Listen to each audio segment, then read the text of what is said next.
Nadreen 9 मई को एक false flag operation हुआ था। ये इमरान खान साहब का और पाकिस्तान तहरीक इंसाफ का मुकदमा है। वो ये कहते हैं कि लोग सिर्फ एहतजाज करने के लिए गए थे। जो तोड़-फोड़ है, जो उसके बाद गोलियां चली, जो लोग शहीद हुए, वो सारी चीज़ें पाकिस्तान तहरीक इंसाफ के बिलावजह खाते में डाली गई। जबकि सिक्योरिटी फोर्सेस का एक बंदा भी शहीद नहीं हुआ और सिविलियंस जो एहतजाज करने के लिए गए थे पुरअमन तरीके से, उन्हें बड़े पैमाने पर गोलियां मारकर शहीद किया गया। और 9 मई का एक बयानिया बनाकर पाकिस्तान तहरीक इंसाफ को नेस्तो नाबूद करने की कोशिश की गई। अब उसी तरह का बयानिया एक मरतबा फिर तैयार किया जा रहा है। और इंटरेस्टिंग बात यह है कि वही सहाफ़ी, वही टाउट्स, वही दानिश्वर दोबारा से इस्तेमाल हो रहे हैं जो पहले भी 9 मई के बयानिए के लिए इस्तेमाल किए गए थे। अब ये जो एक रावलपिंडी में वाकया पेश आया, जीएचक्यू में दाखिल होने की कोशिश की मुबैना तौर पर एक शख्स ने, और फिर बाद में पता चलता है जनाब वो शख्स जो है वो गोली उसने चलाई, फिर उसके ऊपर गोली चली। पहले खबर ये आती है कि जो 3 सिक्योरिटी फोर्सेस के अहलकार हैं वो गोलियां लगने से जख्मी हुए और ये शख्स जो है वो उसमें मारा गया। बाद में खबर आती है नहीं, एक जख्मी हुआ और मामूली जख्मी हुआ। फिर पता चलता है जो एक जख्मी हुआ उससे भी गोली नहीं लगी। तो इस शख्स ने गोली चलाई किस पर? देखिए, मैं अभी ये नहीं कह रहा कि ये शख्स बिल्कुल बेगुनाह है और ना मैं ये कह रहा हूं कि ये शख्स गुनाहगार है। ये दोनों चीजें जो है वो तहकीकात के बाद पता चलेगी पाकिस्तान तहरीक इंसाफ के साथ, क्योंकि इसे जोड़ा जा रहा है, लिहाजा उन्होंने भी एक मुतालबा किया है। लेकिन आपको मैं चंद तस्वीरें दिखाना चाहता हूं। ये तस्वीर कुछ लोगों ने ट्वीट की हैं। इन तस्वीर को देखकर ही मुझे बहुत सारी चीजें ऐसी दिखाई दी जिन पर यकीन नहीं किया जा सकता कि ये कैसे हो सकता है। मिसाल के तौर पर ये एक तस्वीर आप देखें, यहां पर एक टोपी पड़ी हुई है, एक जूता पड़ा हुआ है और एक पिस्तौल पड़ा हुआ है। ये 3 चीजें पड़ी हुई हैं। ये जूते पे खून लगा हुआ है, मुबैना तौर पे ये उसका जूता है। जो बंदा मारा गया वहां पे मोहम्मद हुसैन, खैबर का रहने वाला, पाकिस्तान तहरीक इंसाफ से इसका ताल्लुक था। तो ये बताया गया कि ये उसका जूता है। जूते के ऊपर ब्लड भी लगा हुआ है, यानी इस आदमी का खून भी निकला। और तो कोई ऐसा नहीं है जिसका खून निकला जिसे गोली लगी। तो इस शख्स को गोलियां लगी तो इसका ये जूता खून से भरा हुआ है। अब एक ऐसी तस्वीर जिसमें ये शख्स लेटा हुआ है जमीन पे, उसमें इसके दोनों पैरों में जूते हैं। अगर आप गौर करें, दूसरी तस्वीर मैं ये आपको दिखा नहीं सकता, ब्लर करके ही हम थोड़ा सा आपको दिखा पाएंगे। डेड बॉडी पड़ी हुई है इस आदमी की, लेकिन इस आदमी के दोनों पैरों में जूता है। अब एक आदमी जिसके दोनों पैरों में जूता है, थोड़ी देर के बाद एक तस्वीर आती है जिसमें एक जूता पड़ा हुआ है, एक पिस्टल पड़ा हुआ है, एक टोपी पड़ी हुई है। फिर आप दोबारा पहली वाली तस्वीर पे जाएं तो वहां पे आपको दिखाई देता है कि टोपी सड़क पे पड़ी हुई है। चाहे वो कुआं पे जब शवाहिद इकट्ठे किए जाते हैं तो किसी भी चीज को हाथ नहीं लगाया जाता। और दोबारा आप पहले वाली तस्वीर में जाएं तो टोपी जो है फुटपाथ पे पड़ी हुई है, नीचे सड़क पे नहीं है। फिर एक तस्वीर में जूता उस आदमी के पाँव में है और एक तस्वीर में जूता जो है वो सड़क पे पड़ा हुआ है। तो मुर्दा आदमी तो अपना जूता नहीं उतार सकता। तो ये तस्वीर जब बनाई गई है तो एविडेंस कलेक्शन की तस्वीर है। तो ये जो एविडेंस कलेक्ट किया गया और तस्वीर जारी की गई, क्या इस जय वकुआ को तरतीब देकर बनाया गया? एक तो सवाल ये पैदा होता है कि जय वकुआ जो है वो एक दूसरे से तस्वीर मुताबिकत नहीं रखती। फिर मैं आपको कुछ चीजें और दिखाता हूं। ये देखिए आप, ये नाजरीन पिस्टल है। ये जिस हालत में पिस्टल पड़ा हुआ है ना, इस हालत के अंदर अगर पिस्तौल पड़ा हुआ हो ना, तो इसका मतलब ये होता है कि इसकी आखिरी गोली भी फायर हो चुकी है। जो लोग पिस्टल को जानते हैं ना, वो ये समझ लेंगे ये 30 बोर का पिस्तौल है। इसको चाइना पिस्तौल कहते हैं पाकिस्तान में। इसमें 7-8 गोलियां डलती हैं, नॉर्मली 6 गोलियां इसमें डाली जाती हैं। तो इसका बारीक मैगजीन होता है, सिंगल सिंगल गोली इसके ऊपर चढ़ती है। तो ये 6 से 8 गोलियां इसके अंदर मैक्सिमम होती हैं और इसको फायर किया जा सकता है 1-1 करके, एक एक करके आप फायर करते हैं। जब आप आखिरी गोली फायर कर देते हैं तो फिर ये पिस्टल जो है वो पीछे जाके कॉक हो जाता है, जैसा कि आपको ये सड़क पे पड़ा हुआ नजर आ रहा है कि जब आखिरी गोली फायर हो गई तो ये पीछे जाके कॉक हो गया, पीछे जाके लॉक हो गया पिस्टल।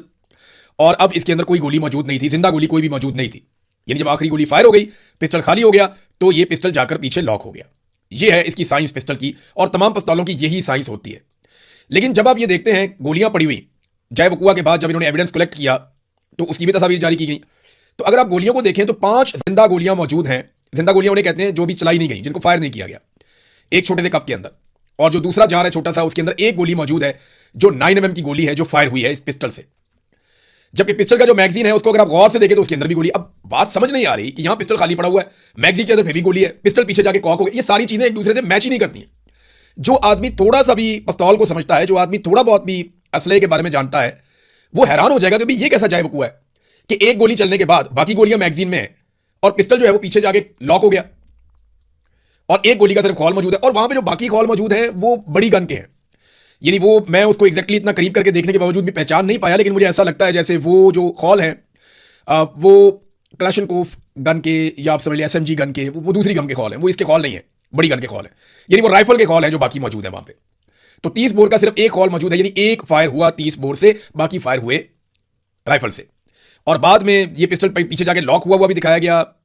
फिर इस पिस्टल के अंदर से जो गोलियां मैगजीन के अंदर वो भी दिखाई गई, फिर जिंदा गोलियां 5 दिखाई गई, एक वो दिखाया गया। तो ये सारी चीजें मिलती जुलती नहीं थी। बड़ी अजीब बात है कि एक बंदा निकला जीएचक्यू पे हमला करने के लिए एक पिस्टल लेकर, 30 बोर का पिस्तौल लेकर जीएचक्यू पे हमला करने के लिए निकल गया और साथ पाकिस्तान तहरीक इंसाफ का झंडा भी लेकर निकल गया। क्या वो जीएचक्यू को फतह करने जा रहा था कि मैं वहां जाकर झंडा लगा दूंगा पाकिस्तान तहरीक इंसाफ को? बात कुछ समझ नहीं आ रही कि सारे एविडेंसेस लेकर वो निकला। और दूसरा, मुझे जो उसके घर से मामला पता चला वो ऐसा जैसे जिले शाह, आपको याद होगा, ये उस तरह का बंदा बताते हैं कि जिला शाह को पागल आदमी मैं नहीं कह रहा इसको, ना मैं इसको ज़हनी मरीज कह रहा हूं, लेकिन एक ऐसा आदमी जो सादा आदमी है और ज्यादा प्रेशर हैंडलिंग नहीं कर सकता, जिस तरह जिले शाह था।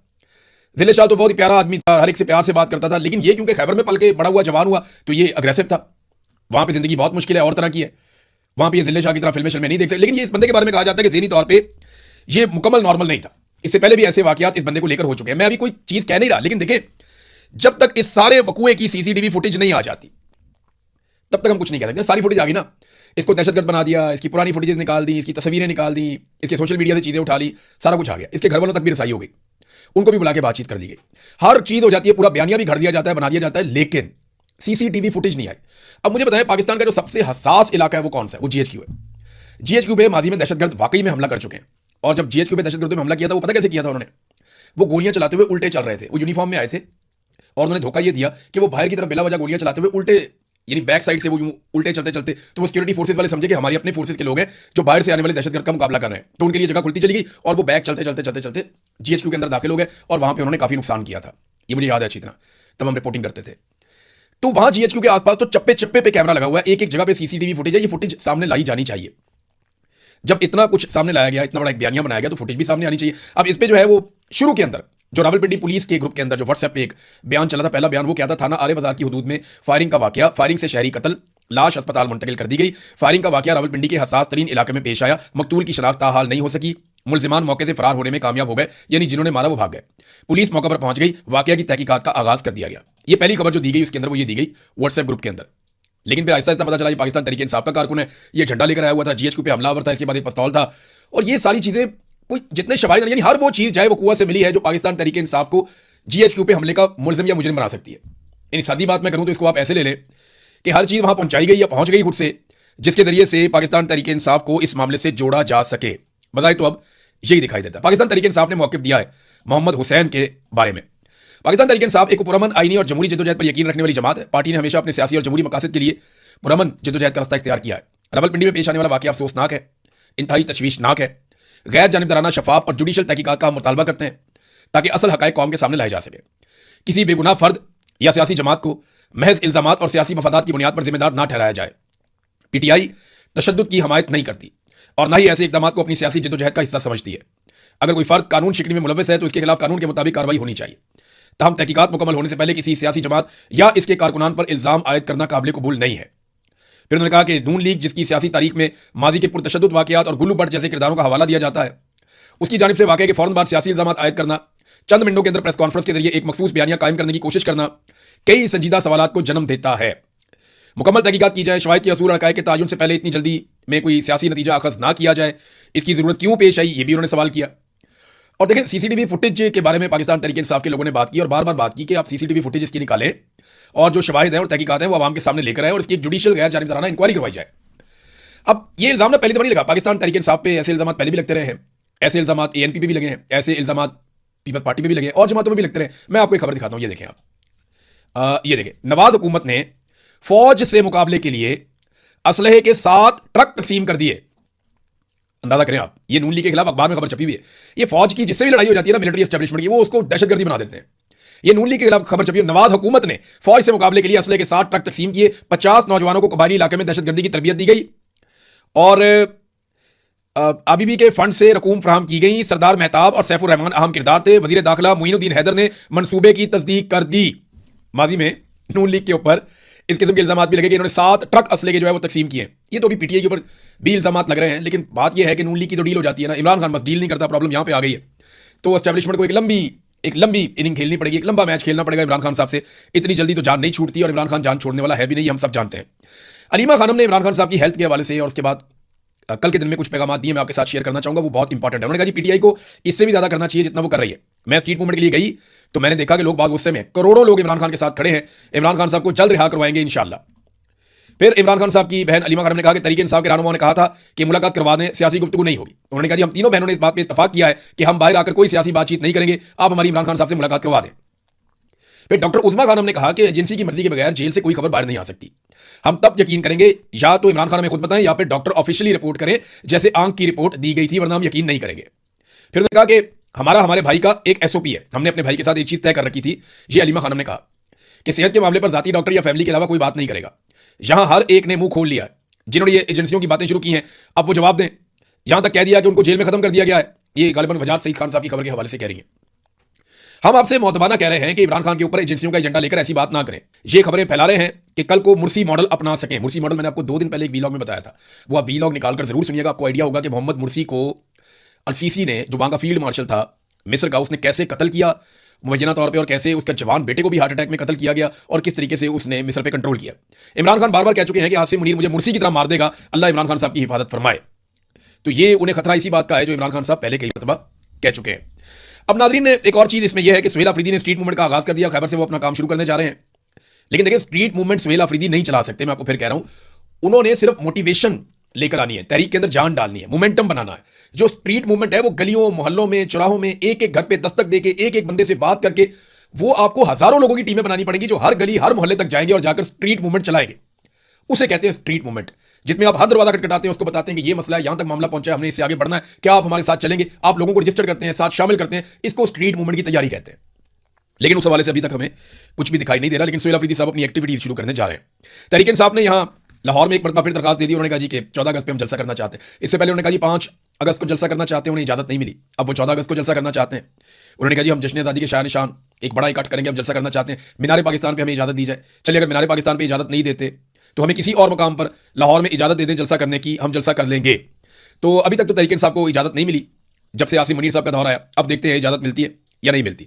सुहेल अफरीदी की एक पॉजिटिव बात भी है नाज़रीन, जहां नेगेटिव है ना वो पॉजिटिव है। 131 सहाफियों से सुहेल अफरीदी ने मुलाकात की है हाल ही में, 131। कई इंटरव्यूज ये बहुत सारे लोगों ने बात की, लेकिन क्या किसी और सूबे का वज़ीर आला मरियम नवाज, शहबाज शरीफ या मुराद अली शाह या बाकी जो लोग हैं वो इस तरह इंटरव्यूज दे सकते हैं? खासतौर पर उस मीडिया से बातचीत कर सकते हैं जो उनके सख्त खिलाफ हो? क्या नवाज शरीफ इंटरव्यू दे सकता है? उसका जवाब दे सकता है कि यास्मीन राशिद से इलेक्शन हार के कैसे वो सीट के ऊपर लास्टिक की शलवार पहन के बैठ गए? इनके पास जवाब ही नहीं है। देखिए, यही फर्क होता है फॉर्म 47 का, फॉर्म 45 का। फॉर्म 45 जो है वो एक कॉन्फिडेंस देता है, जिससे आप फेस करते हैं कि जी मुझे वोट पड़े, मैं आवाम का नुमाइंदा हूं, मैंने आवाम को जवाब देना। आपको कॉन्फिडेंस है कि लोगों ने मुझे मुंतखब किया, कोई बात नहीं, मैं लोगों के सामने जाऊंगा, मैं जवाब दूंगा, बात करूंगा। लेकिन जब आप जाली फॉर्म 47 के ऊपर आए तो आपके पास कॉन्फिडेंस नहीं होता, आपको अपने ऊपर एतमाद ही नहीं होता, आप अपने पैरों पर खड़े ही नहीं हो पाते, तो आप इंटरव्यूज क्या देंगे? बुशरा बीबी की आंख के हवाले से खबर है, शाकिर रेवान साहब ने इसको रिपोर्ट किया है। और ये खबरें जो अब आती हैं ना, ये उनकी फैमिली के जरिए से आती हैं। उन्होंने कहा जी कि बुशरा बीबी की आंख का रेटिना फट गया, जिसके बायस उनकी सर्जरी की गई है। लेकिन खौफनाक बात यह है कि उनकी आंख सिलिकॉन जेल लगाकर बंद कर दी गई, जो अभी तक बंद है। जराए बताते हैं कि उनकी दूसरी आंख भी तेजी से मुतासिर हो रही है। और वो कहते हैं ये खबर कंफर्म करने में मुझे 1 हफ्ता लगा पूरा। ये बात की है शाकिर रेवान साहब ने। तो ये देखें ना, कभी ज़ियाउल हक ने लोगों की बीवियों के साथ ये नहीं किया, कभी मुशर्रफ ने नहीं किया, कभी अयूब खान और याया खान वगैरह भी औरतों पे हाथ नहीं डालते थे। हाँ, बांग्लादेश में इस किस्म की शिकायतें बहुत की गई, लेकिन यहाँ मगरबी पाकिस्तान में तो ऐसा नहीं हुआ था। बदकिस्मती से खवातीन के साथ जो जुल्म इस दौर हुकूमत में हुआ, इससे पहले हमने ऐसा नहीं देखा था। नाज़रीन, ज़रदारियों की सारी मुज़ाहमत और इनकलाब जो है वो अगलों ने एक झटके में निकाल दिया। एक झटका लगाया और आसिफ अली जरदारी ने तमाम समरियों के ऊपर साइन कर दिया और अच्छे बच्चे बनकर बैठ गए। छोटे जरदारी साहब टिक टॉक करते रहे कि जनाब टिक टॉक आपका जो है वो टाइम खत्म होने जा रहा है। उधर बड़े जरदारी साहब को एक कॉल आई, एक झटका लगा, और उसके बाद बड़े जरदारी साहब ने फौरन से वो सारे दस्तखत कर दिए जिनको रोक कर वो बैठे हुए थे। ताहिर अशरफी ने एक बड़ी इंटरेस्टिंग बात की है। मौलवी ताहिर अशरफी ने कहा कि उलमा जुम्मे के खुतबे में अवाम को मुआहदे की, जो मक्का मुआहदा है उसकी अहमियत से आगाह करें। अब कैसे आगाह करें? उन्हें क्या पता कि इसके अंदर क्या लिखा है? यानी मौलवी ताहिर अशरफी ने, क्योंकि मक्का का नाम है इस मुआहदे के अंदर, तो उसको मजहबी रंग दे रहा है। मौलवी ताहिर अशरफी का यह कहना है कि उलमा जो है वो इस मुआहदे को जो है, मक्का मुआहदे के ऊपर जो है वो अवाम को आगाह करें और उसकी अहमियत से आगाह करें। भाई, मैं किसी चीज़ की अहमियत से किसी दूसरे शख्स को तब आगाह करूंगा ना जब मैं खुद उस चीज़ के बारे में कुछ जानता हूँ। जब मुझे खुद ही नहीं पता कि इसके अंदर क्या लिखा हुआ है या ये क्या चीज़ है, तो मैं उसके बारे में क्या राय दूंगा अपनी? तो मेरे ख्याल में इस मुआहदे को पहले पब्लिक के सामने लाना चाहिए, उलमा इकराम को बताना चाहिए इसके अंदर क्या लिखा है, ताकि फिर उलमा इकराम अपनी राय दे सकें या इसके ऊपर अवाम की राय बना सकें। नाज़रीन, आपने हुर्मुज़ को खोलना डोनाल्ड ट्रंप के लिए बहुत बड़ी मुसीबत बन गई है। कहाँ वो गए थे बेचारे वहाँ पे एटमी असासे खत्म करने के लिए, ईरान के अंदर रजीम चेंज करने के लिए, ईरान से जो है सारी की सारी यूरेनियम उठाकर हम ले जाएंगे, ये करने के लिए बेचारे गए थे। हालत ये हो गई है कि अब आपने हुर्मुज़ को खुलवाने के लिए दुबले हुए फिरते हैं कि किसी तरह उसको हम खुलवा दें। और ईरान कहता है मैं तब तक नहीं खोलूंगा जब तक मेरे मुतालबात आप नहीं मानेंगे। वो 6 मुतालबात बड़े सख्त हैं, मैंने आपको पढ़ के सुनाए थे। वो ये कहता है जी कि हमसे जनाब जो आप हमले कर रहे हैं फौरी तौर पे बंद करें, बाकी मुल्कों के ऊपर भी अटैक बंद किए जाए, हमें हर्जाना अदा किया जाए, हमारे ऊपर से सारी पाबंदियां हटाई जाए, जो हमारा पैसा मुंजमद किया वो पैसा भी हमारे हवाले किया जाए, गारंटी दी जाए आइंदा आप हमारे ऊपर हमला नहीं करेंगे। फिर हम आपने हुर्मुज़ खोलते हैं और अपने इंतजाम के तहत खोलते हैं। अमेरिका खुलवाना चाहता है, इतनी सारी गारंटियां ईरान मांग रहा है। ईरान ने ना इस वक्त जो ब्लैकमेल किया हुआ ना अमेरिका को, उसमें बहुत सारे हथियारों का कमाल है, लेकिन एक हथियार है जिसका नाम है खैबर शिकन। ये 2022 में ईरान ने एक मिसाइल बनाया था। ये मुसीबत बन गया अमेरिका के लिए और उसके इत्तेहादियों के लिए। इनको लगता था बहुत थोड़े से मिसाइल होंगे, ईरान के बाद 2 ढाई हज़ार मिसाइल चलाने के फारग हो जाएंगे, लेकिन वो मिसाइल मार मार के उन्होंने दुम्बा बना दिया और मिसाइल खत्म ही नहीं हो रहे, वो मार खा के तक गए। ये जो मिसाइल है खैबर शिकन, ये 900 मील तक जाता है, तकरीबन 10.5 मीटर लंबा है ये मिसाइल, और 4.5 टन लगभग इसका वजन है, और इसकी स्पीड भी बहुत तेज है।